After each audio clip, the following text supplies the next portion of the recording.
Hello everyone, welcome back to episode 31 of Omnifactory.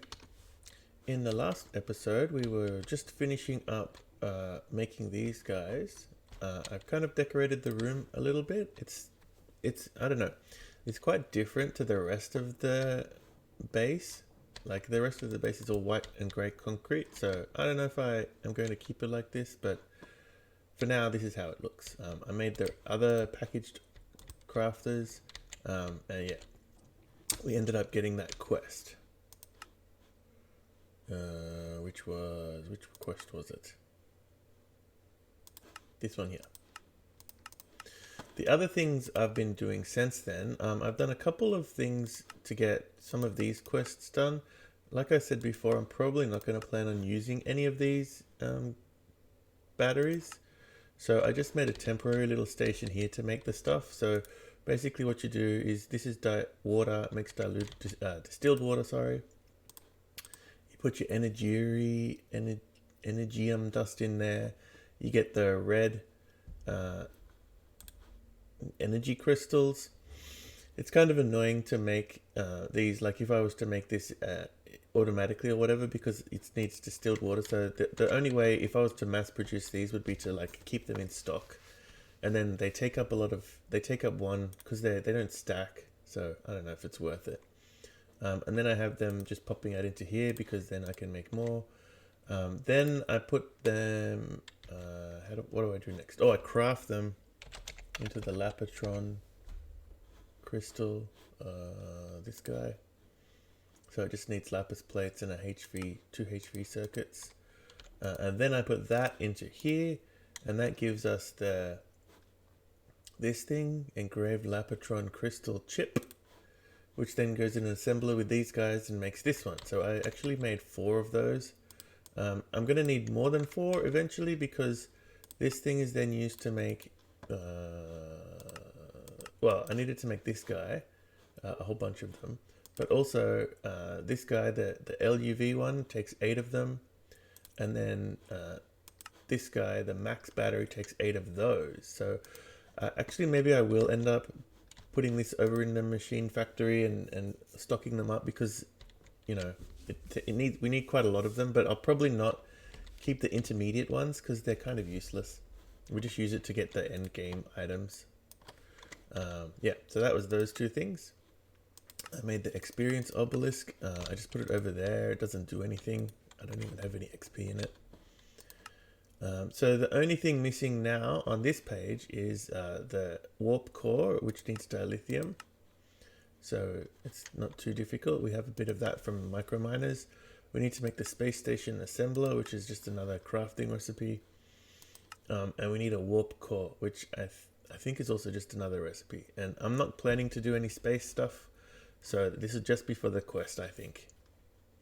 I also need to make this, which is relatively straightforward. I have all this stuff, I have all that stuff. The only thing I guess is apatite. I use all my apatite to make, what does it make? Whatever it makes. So I'm going to have to set some aside or something. And then we need the HSSG coil blocks before we can make the end game chest plate. Over here, I did end up making the next 2 tiers of circuits. Oops, not that one.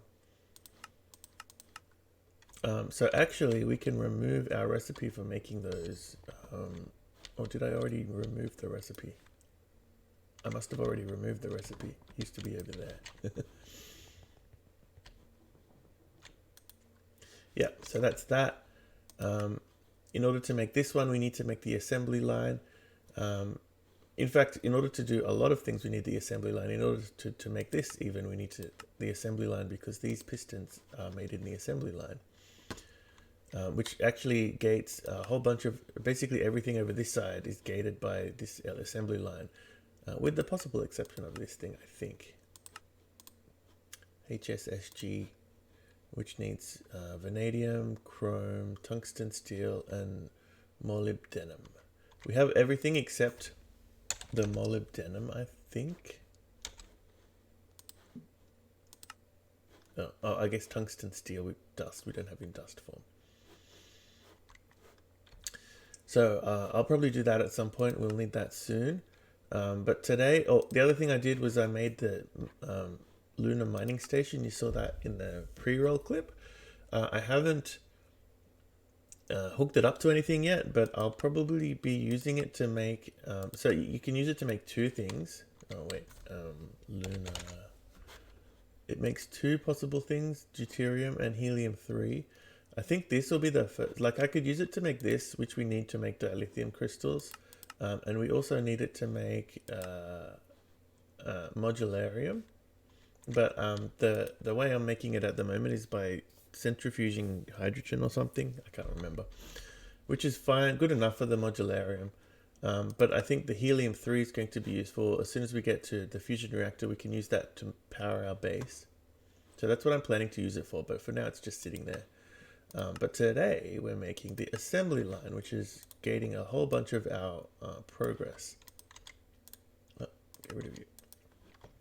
So I have all the bits and pieces made up here. And I also ended up... Oh, one other thing before I get started on that. I had another problem with power, which is that I ran out. And the reason I ran out is because this thing filled up with sulfuric gas, and then that stopped the thing from working. Like these things filled up and it wasn't able to run anymore, which backed everything up. So I added this trash can, which just puts in sulfuric gas. So if you know, now that this is overflowed, we'll still be able to fill up on these things. The problem is, right, when that happens, where's machines? The problem when that happens is, first of all, my ME system goes down, and second of all, like all of the power goes down in the base. So all of these drain. The only thing that keeps running is the things that are running off these guys. So, and then it gets really hard to restart it again because back over here we had this thing. This is what was producing the diesel. This runs off this guy, so this was fine. And he kept producing diesel. As soon as I unclogged it, we started getting diesel. But what we weren't getting was nitro diesel, because that's like over here somewhere or over here. I forget exactly where. And whichever line it was running off of the diesel power. So what I've done now is I've got a tank here. It's got holding on it. So the holding enchantment. So it actually holds quite a lot. 2,400 buckets of nitro diesel, and basically it's just hooked up to go in but not out. So if ever I run out of nitro diesel again, I can always restart the power production just by like extracting from here, and there's a bit of a backup. The other thing I did was because the power to the ME system goes down, I've added a backup over here. So this is off, it should be off, and basically you know, wait, there, it was draining from there? It should be draining from there, from here. So normally, right, it gets its power from the diesel generators, which is the intention. But then if power in the diesel system goes down, I can always flip these on and, you know, this will turn on and we'll get power going again. And I have a bunch of diamonds here that are just to stock up these guys. So this will be enough to get the ME system going for a little while. So if we lose power again, we should have a good emergency backup system. The only other thing I'm thinking of doing is, so the biggest problem whenever the power goes out is like, you know, we got, holy cow, 49,000 RAM. The reason for that is because whenever the power goes out, all of these what are they called? Level emitters turn off. Where's the RAM one? This one is the RAM one. See, it's only supposed to have 256 in stock. But what happens is the power to the ME system goes down, so these things turn off. So all of the machines turn on. And then, you know, it just goes and goes and goes until the power comes back on. So how many do I have of these? Do I have heaps of those too? Oops. 15,000. Yeah. So I don't think I'm ever going to use 49,000 RAM units. So what I'm thinking of doing actually is I think if I invert everything. So if I change this to be emit when levels are below, and then I change this guy to be inverted, then that way it's on when we need more and it's off when we don't need any more. So that way, if the ME system loses power, then the machines don't all turn on because everything just turns off instead. So yeah, if I do that and I do, oops, and I do that, then this will turn off again. And yeah, and that way, so like this one here, what is this machine making? Oh, I don't have any titanium tetrachloride. Do I have any titanium? Ooh, not much. We'll have to do something about that. So like this machine can turn on and then inverted, and then so now when it's on, that means I know that, you know, we're out of stock of something. So invert, invert, invert, invert, and then I'll go through the entire base and I'll do that to everything, so that way when things are, maybe I'll just do all of the ones here so I don't forget, so I realize that I need to do these ones.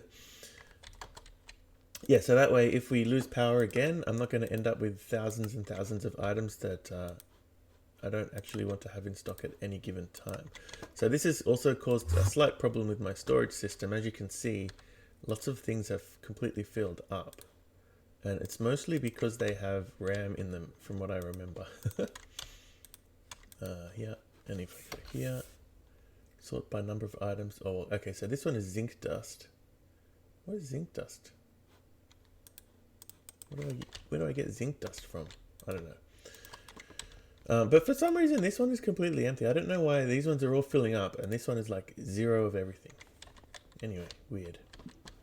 So yeah, what I was doing today. I actually have a little bit of the base filled out more. So up here, I've been making a bunch more of this stuff too, by the way.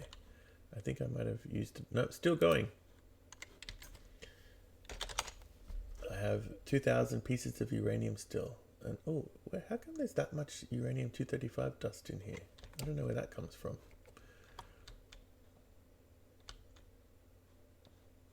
Yeah, it's empty there. Interesting.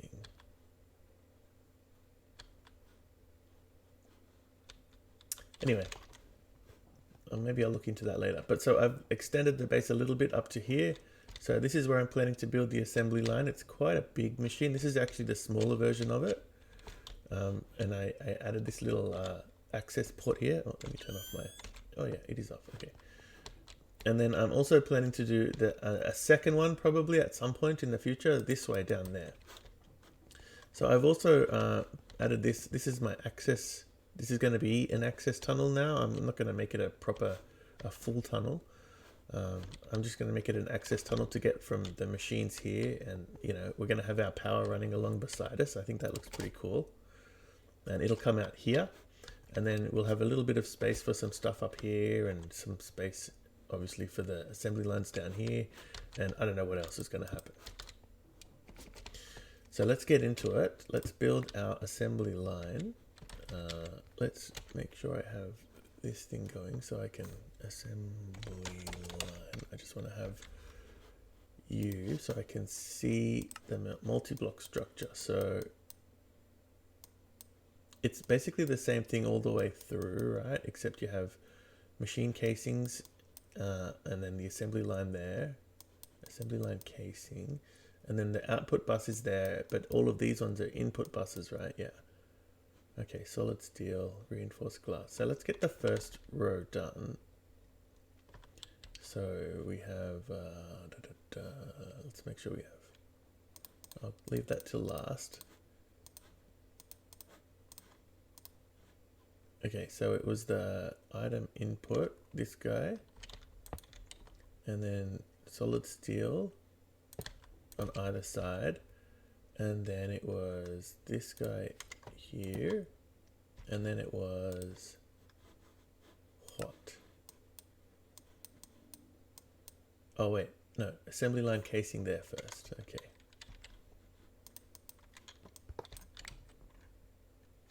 So there, there, and then you go there, and then it was reinforced glass there and there, and then it was what?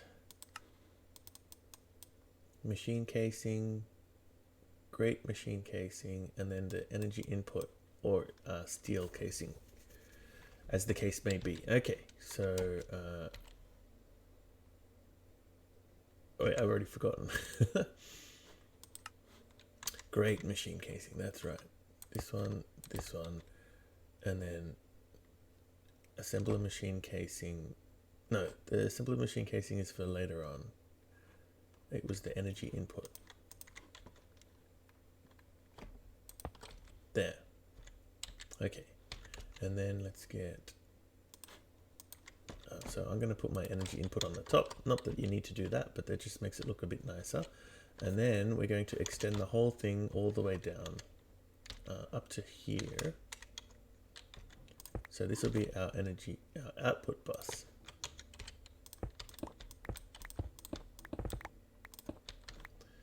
And then our input buses all go along here. And then actually as well, we're going to have to break out the bottom of it because we're going to need access to those at the bottom. Let's get that going. Where does it end? There. And we're going to need it just to make it look nicer. I'll also remove these ones. Okay. Put you back, put you back. Okay, and then we have solid steel machine casings all the way down here.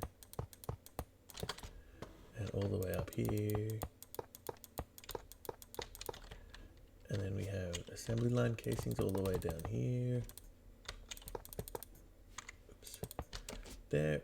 And then we have reinforced glass along here.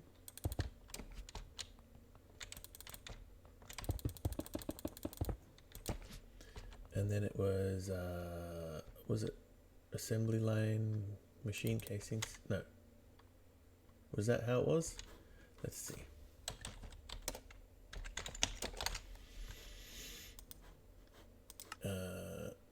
Assembler machine casings. Yeah.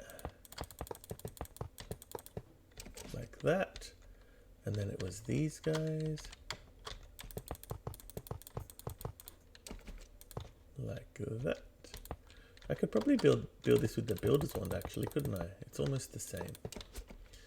And then we're going to eventually have more energy inputs, but for now we're just going to have solid steel machine casings to fill in the rest of it. And I think that's it. Looks like it.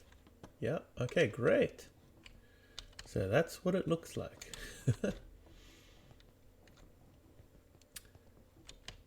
Okay, so now the question is, how are we going to automate it? I think one of the questions is, should we put the automation on up top here, or should we actually put it underneath so that we don't see it? One thing I will do, just to make it look a bit nicer, is put the outputs, the holes here. Oops, I missed. There. So I brought everything that I think I need up to here. We also need an LUV-CEF. Do I have LUV-CEF yet? I do not.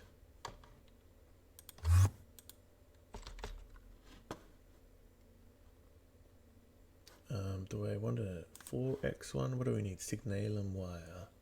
Signalum. I think I'll just go with the 4x for the time being. And we need an LUV circuit there.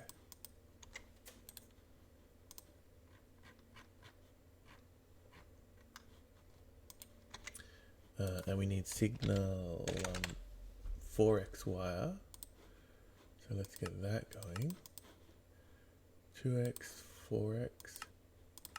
And I guess I'll eventually need the other x's as well.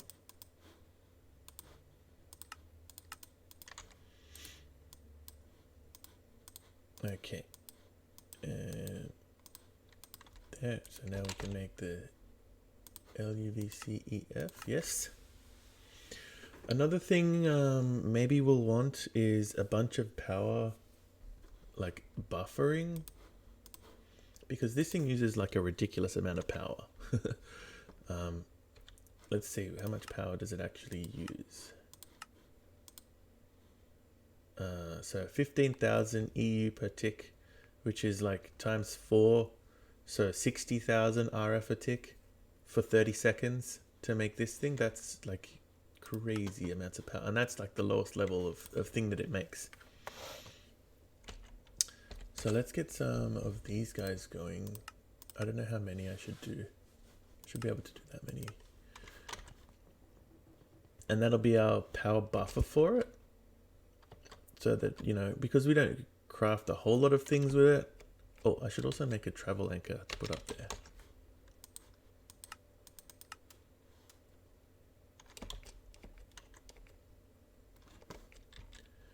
Where will I put the travel anchor? Come on. Oh, I guess it's making this thing.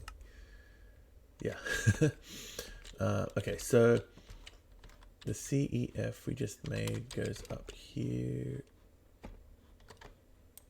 But obviously it's going to have to point down. And then we'll have the, you know, the power on top of it, basically. So we're going to have to bring the power up. I guess we'll just bring it up from the side or something. I don't know. Maybe here, which will give us room to go past.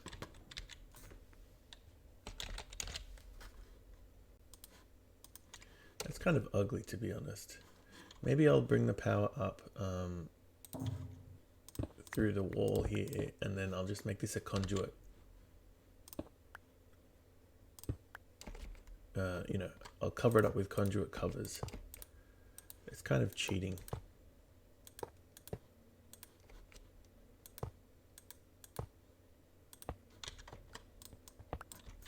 Do I have any conduit? Not at the moment. Not painted with grey concrete either. So let's get that going. Oh, how can I go down?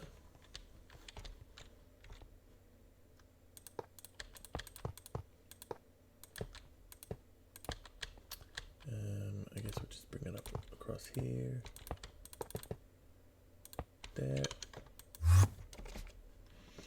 And how did we go with our capacitors? Haven't finished yet. Right. Oh, well, I guess we can get started on the ME interface as well. So basically the way we automate this, or the way I'm planning to automate it, I think I will do the automation stuff underneath as well, is we have an ME interface somewhere. We hook it up to the system. Actually, I should call this, I should rename this one, because this will be an on-demand crafting thing. So, oh, not you, you. Let's rename you to be assembly line. Oh, I don't have enough. What happened to all my, I didn't die.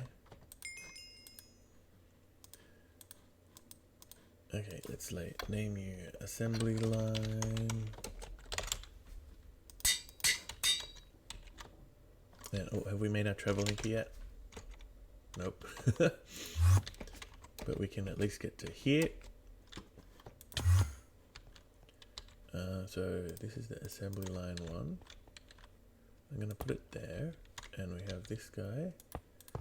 So let's hook it up.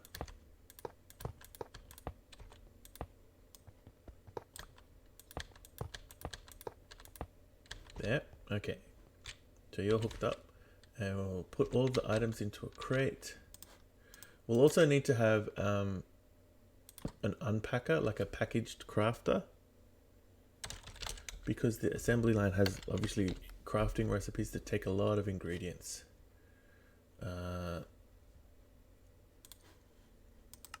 Right, so like this one takes 1, 2, 3, 4, 5, 6, 7 stacks of items, which is fine. 8, 9 stacks of items. So this is the limit of what we can craft. So that one can be done in a crafting thingy, that one can, that one can, that one can. Eventually we get to ones that can't be. Yeah, so there we go, there's one. This guy will need to have in a packaged crafter, because even though there's less than 12 unique items, that's a full stack, and we can't put that in a normal packager, a normal ME interface, right? So what I'll do, let's set up, we need the LUV piston, which in turn needs an LUV motor, which is this thing. So let's get this recipe set up. And that way we have something in the system. So long magnetic neodymium rod. Yttrium. So we don't have, oh, we actually need HSSG rods for this. Okay, so I'm going to have to set that up before we get our first crafting recipe done. Is there anything else we can craft in it just to test that it works? Probably not, right? I think everything, the motor is the first thing that we need.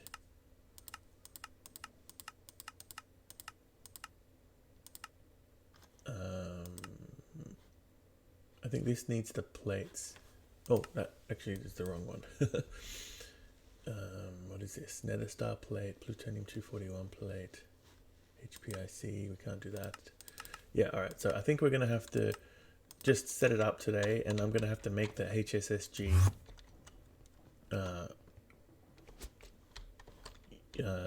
you know, the HSSG thing, and then we'll actually use it in the next episode probably. So what was I doing? Oh yeah, I was making the conduit cover.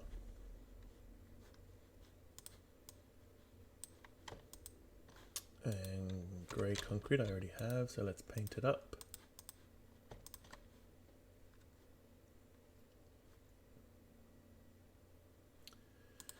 Like so.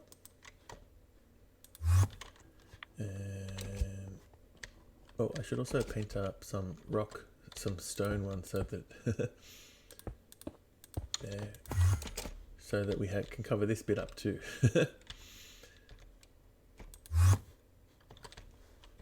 Okay, so how are we going with our crafting recipes? Oh, I guess this got stuck, did it?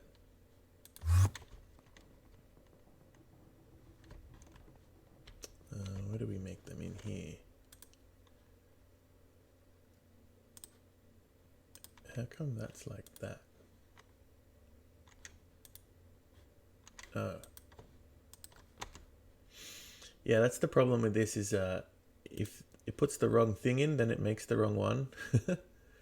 So we should get... Oh, it's already finished. So that would have made them. Yeah, there we go. Interesting, when they're stacked, they don't charge, but when you have one like that, it'll charge up. And so that should have finished our travel anchor as well. So I guess we'll put the travel anchor, I don't know, I can put it here. This is called assembly line. Right, and that way I can just like whoop into there if I need to. Oops. Yep, okay. Okay, so what was I doing? Yes, the capacitors. So let's put you there to start with, and then the rest of them, 1, 2, 3. I kind of want it to be like this.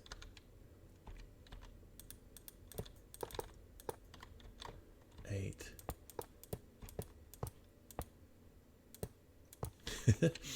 I guess that'll do. And it has max IO 500,000, which should be fine, right? Let's get this thing going. So I guess we'll put there like that. Okay, and then we'll configure our IO so that it outputs there. And also I think to speed it up more, we can do this. I think this takes more than what the conduits can do. I don't know actually. I'm pretty sure there's one. Maybe the ZPM one can do more than one conduit can do. Extract, insert, so we don't end up putting things back into the system. Okay, so that should be fine. And then this is almost filled up, and then that should be taking stuff out of here. Yeah. But then it can slowly, you know, rebuild again. Assembly line, there we go. So the way that we automate this part of it is basically we just, I think if you just extract stuff as fast as you can and insert them into here, except this is the output bus, right? So we want to output our normal white, and actually maybe I should have put that somewhere else, but I guess it'll do like that. And we're going to insert here on white, and we're going to extract here, and these ones are all going to be inserting. So do I need to put filters on these guys? I don't think so. I think what happens is, as long as we have a speed upgrade so that it does a stack at a time, then it should work. Putting everything in the spots that it's supposed to go in. I think some of these will not include in that because some of them will have chips in them that'll just stay there forever. Let's make a bunch more of these. So if we have it fully upgraded, it'll extract a stack at a time. And that means it'll put like a stack in there, then a stack in there, then a stack in there, then a stack in there, and so on down the line. And I think that will work. But we're going to have to wait until next episode to find out, because we need to make HSSG wire first. So yeah, thanks for watching, and I will see you in the next episode. Bye.